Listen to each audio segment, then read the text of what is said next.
Okay, so this video is called Finding a Happy Medium.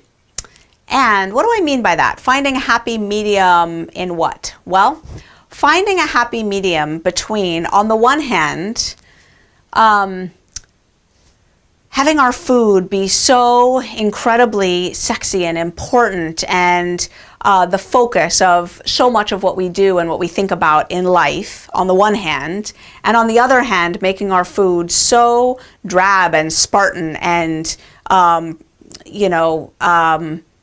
just like simple, plain, on the other hand, that we don't derive any pleasure or value out of it other than just fuel for our body at all.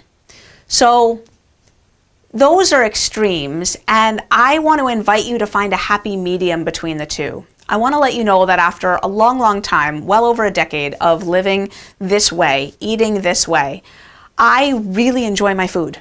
I really do. My food is delicious. I sometimes look forward to it a little bit. I'll sometimes think about it during the day. Mostly though, I enjoy my food while I'm eating it, and then I move on to life. I'm thinking about other things. And that is when you know you've found the happy medium. When food is delicious while you're eating it and not on your mind when you're not eating it. And that is, I think, the ideal for someone who does bright line eating. Just because, especially if you have gotten to the point where the Bright Line Eating Bootcamp was attractive to you in the first place, it means that you had some kind of food problem or some kind of weight problem, some kind of issue that you were hoping Bright Line Eating would solve for you. My hope for you is that your life becomes the focus. So your hobbies, your friends, your career, your family, your interests, your personal growth, all of the things that make life worthwhile. And food is a part of that, to be sure, but a relatively small part of that. I mean, if we think of all of life being the full circle, right? What proportion should what we're eating and how good it does or doesn't taste take out of that? For me, 5-10%, right? I don't want it to be too much of that, because that means that, all that's left is, for my kids and my family and my work and everything, right? So I think it's lovely to make delicious food, and I think it's lovely to enjoy your food, and I think you should. And I think that there's great recipes available, and there's great, love that we can put into cooking our food. I do think there's some danger in going too far down that track where, now, not for everybody. There are definitely people who are low on the susceptibility scale who don't have a weight problem, who love to cook as a hobby, and they pour lots of time and attention into it. For someone who's higher on the susceptibility scale, I think there's danger in that.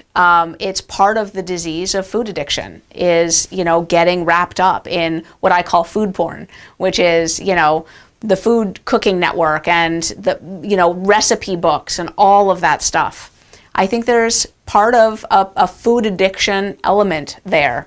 And I love it when people let go of some of that and spend more time with their family, let go of some of that and spend more time learning a new hobby, learning a new skill, starting a new ambitious goal, whatever it is. I also think that there's some danger potentially in getting too rigid and precise and Spartan. So I know people who are really only comfortable if they eat exactly the same thing, always, and in exactly the same way. And it makes it hard for them to eat out. It makes it hard for them to travel. It makes it hard for them to live in the world. I do think that at the very beginning of the Bright Line Eating Bootcamp, for some people, that's a healthy phase to go through, where their food just gets very narrow and rigid and prescribed and monotonous and routine. But I get very happy when those people gradually start to explore and venture out of those boundaries, because lots of foods are safe in Bright Line Eating, and lots of ways of eating are safe in Bright Line Eating, and eating out and being relaxed about it is, it's nice to be able to move through the world freely without anxiety about what food is going to be there. I mean, it's important to put some thought into it, because if you fail to plan, you plan to fail. But there's no need to have any anxiety around it. So I just think that there's a real happy medium to be struck here. And I will end this video by saying I know that I tend myself to be on the side of not recommending recipes and not recommending like what to me feels like excessive focus on preparing meals. I do cook, and I like to cook, and I cook food, but I tend to cook relatively simple food that doesn't require a recipe. Now, again, I'm a 10 plus plus on the susceptibility scale, though. So for me and my food addiction, it's been necessary to not get too sexy with my food. I enjoy my food by putting well-proportioned, well-timed, well-placed condiments and, making it nice. But my food is pretty simple. When I eat green beans, they're usually just steamed green beans. And I know there are people who are lower on the susceptibility scale who feel like there's some judgment around really getting into recipes, and I don't mean that.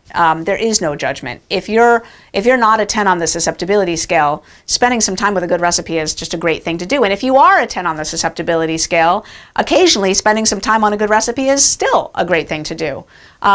That's why this video is called Finding a Happy Medium, because there really is a sweet spot in the middle between fanciness and drabness, where we can live and really enjoy our food and really enjoy our life in between our meals.